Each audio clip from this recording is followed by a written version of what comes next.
$3.2 trillion. That's how much we spend on healthcare in the US on an annual basis. That's 16.4% of our gross domestic product. That's about $9,900 per American per year. That comes out to about 17% of the average household income for the average American. And the bad part about this is that a good percentage of the healthcare cost is actually in waste. The Institute of Medicine reported that medical waste, defined as inappropriate treatment, unnecessary testing, or inappropriate hospitalizations, for example, accounted for a third or more of healthcare expenditures in the United States. You wasteful doctors. Well, we are part of the problem, but not all. Admittedly, and true, the healthcare industry is a for-profit system in most areas, and they are looking to increase revenues. That's no different for clinicians than it is for others in the healthcare industry. But we in America live in a society that is a capitalistic society that has demands for a highly technologically and advanced medicine. And we as patients, consumers, demand that we have the latest and greatest treatment, sometimes regardless of the cost of that treatment. Also, we live in a litigious society. So there is a strong practice of defensive medicine.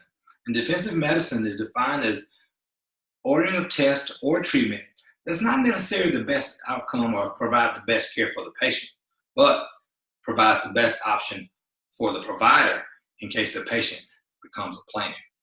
It's very difficult to estimate the cost of defensive medicine, but experts have estimated the indirect cost to be anywhere from $46 billion and upwards.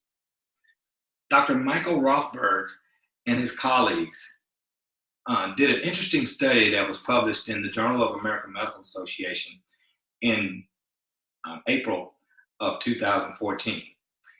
He took a group of hospitalists that practiced at a tertiary care and 2 community hospitals and basically surveyed them about the orders they had the previous day.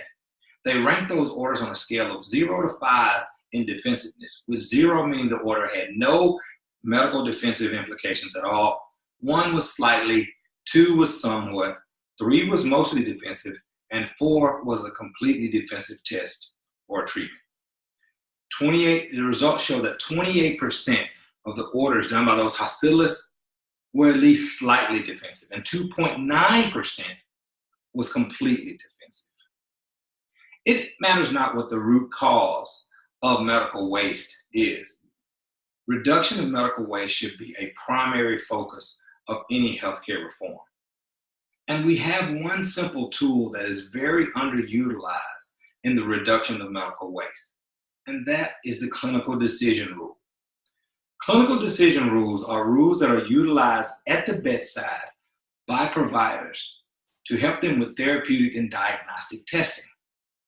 It gives you simple formulas based off independently done scientific research that uses 3 components from either the history, the physical exam, or simple tests that help guide you to your therapeutic decisions. Let's take the Ottawa ankle rules, for example. The Ottawa ankle rule basically is utilized for anyone with an ankle injury to determine whether or not that patient will need an ankle x-ray. You simply have to have an injury with pain in the ankle, and you ask the patient 2 simple questions. Could you walk 4 steps after the injury, and can you walk 4 steps now? You also do a quick, simple exam to determine if they have tenderness on either side of the ankle. If the answers to either of those 2 questions are yes, then you need to get an x-ray. If the answers to those 2 questions are no, you don't need to get an x-ray. This was validated in clinical studies by Steele et al. And published in the Annals of Emergency Medicine in April of 1992. It showed that that test was 100% sensitive, meaning that everyone who they suspected due to the rule to have a fracture, it was found on x-ray, and it was 92.8% specific, meaning that Of all the patients that the rule said did not need an x-ray, only 0.8% of them actually did go on to have a fracture. And there are dozens of rules in that same arena. There are rules for CT for a child who has a head injury. There are rules for sore throats of who needs antibiotics. There are rules for chest pain patients to determine which of those chest pain patients who could be having coronary artery disease to make sure they don't have a future heart attack need to be evaluated as an inpatient or in a less costly outpatient setting. As you said, if the rule is that simple, why aren't we using them more, and why aren't there more of them? Well, there has been an increase in use of clinical decision rules in emergency medicine, but for other medical specialties, the research in physical exam, history, and simple tests is just not that highly technologically advanced, profit-producing research that most medical specialties are interested in.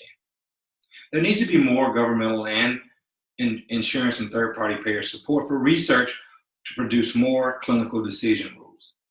And also to get providers to utilize those rules more, there needs to be endorsement by our specialty societies, and they need to be part of a pay-for-performance system. If each medical society promoted research, supported, and expected their clinicians in that medical society to use those rules, and government or private third-party payer insurance based portion of the reimbursement for certain treatment and tests, that rules were applicable, for those rules to be documented in the medical record, you would see a large uptick and a big upswing on the use of clinical decision rules. And therefore, that would decrease some of the waste of unnecessary tests and treatments that we have. Now, I'm not touting that clinical decision rules are the end all or be all to alleviate medical waste, but with their advantages in decreasing utilization, increasing efficiency, increasing patient safety, they have to be on the forefront of what we're doing today to decrease medical waste and decrease healthcare expenditures. Thank you.